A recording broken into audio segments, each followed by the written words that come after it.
Ողջույն հարգելի հետևորդներ, ես Ստեփանավան քաղաքի բնակիչ Էրիկ Եղինյանն եմ։ Ուրեմն ցանկանում եմ հանրությանը տեղեկացնել, որ վերջին ժամանակներս բազմաթիվ անապահով ընտանիքներ դիմել են ինձ հայտնելով, որ Ստեփանավանի միասնական սոցիալական ծառայությունը անօրինական որոշումներով կտրել է իրենց նպաստները, որի արդյունքում իրենք դուրս են մնացել առողջության համընդհանուր ապահովագրությունից։ Այդ կապակցությամբ հիմա կոչով դիմում եմ հանրությանը, հատկապես սոցիալապես անապահով խոցելի վիճակում գտնվող ընտանիքներին եմ կոչով դիմում։ Ուրեմն այն քաղաքացիները, այն սոցիալապես անապահով անձինք, որոնց նպաստը, որ Ստեփանավանի սոցիալական ծառայությունը անօրինական որոշումներով կտրել է, այսինքն եթե դուք մինչ այժմ ստացել եք նպաստ եւ ձեր ընտանիքում որևէ դրական տեղաշարժ չի եղել, այսինքն եթե ձեր սոցիալական կենսամակարդակը եթե չի բարելավվել, եթե դուք չեք ապրում բարեկեցիկ կյանքով, սակայն դրանից առաջ ստացել եք նպաստ եւ այսինքն հիմա ձեր կյանքում որևէ դրական տեղաշարժ չի եղել եւ Ստեփանավանի սոցիալական ծառայությունը, միասնական սոցիալական ծառայությունը, եթե ապօրինի որոշումներով, եթե կտրել են, դադարեցրել են ձեր նպաստը, ապա ես կոչով դիմում եմ հանրությանը այդ հարցով իրավաբանական օգնություն ստանալու համար կարող եք դիմել ինձ։ Ես պատրաստակամություն եմ հայտնում անվճար, անշահախնդիր, հանուն արդարության ձեզ աջակցել վարչական դատարանում Ստեփանավանի միասնական սոցիալական ծառայության այդ ակնհայտ անհիմն որոշումները բողոքարկելու համար։ Նշեմ, որ ես փաստաբան չեմ հանդիսանում, պարզապես ես ուսումնասիրել եմ օրենքները,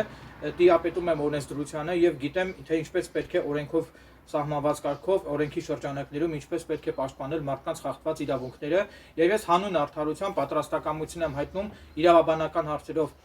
սոցիալապես անապահով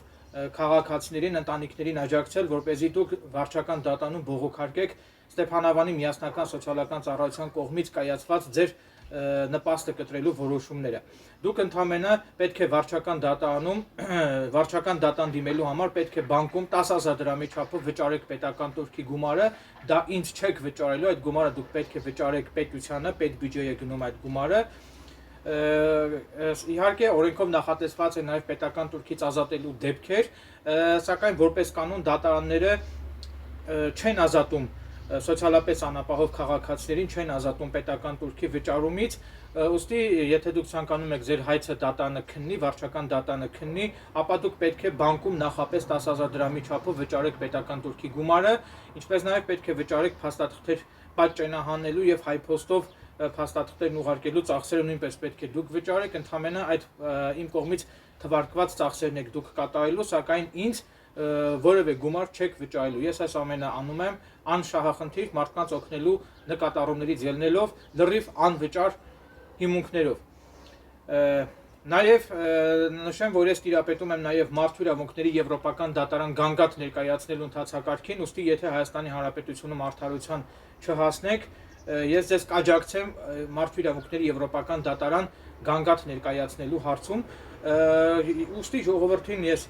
կոչ եմ անում համախմբվել, չհանդուրժել պաշտոնատար անձանց կողմից դրսևորված ապօրինի կամայականությունները եւ ես կլինեմ այն ուժը, այն կապող օղակը, ով կհամախմբի եւ կառաջնորդի ժողովրդին պայքարել իրենց խախտված իրավունքների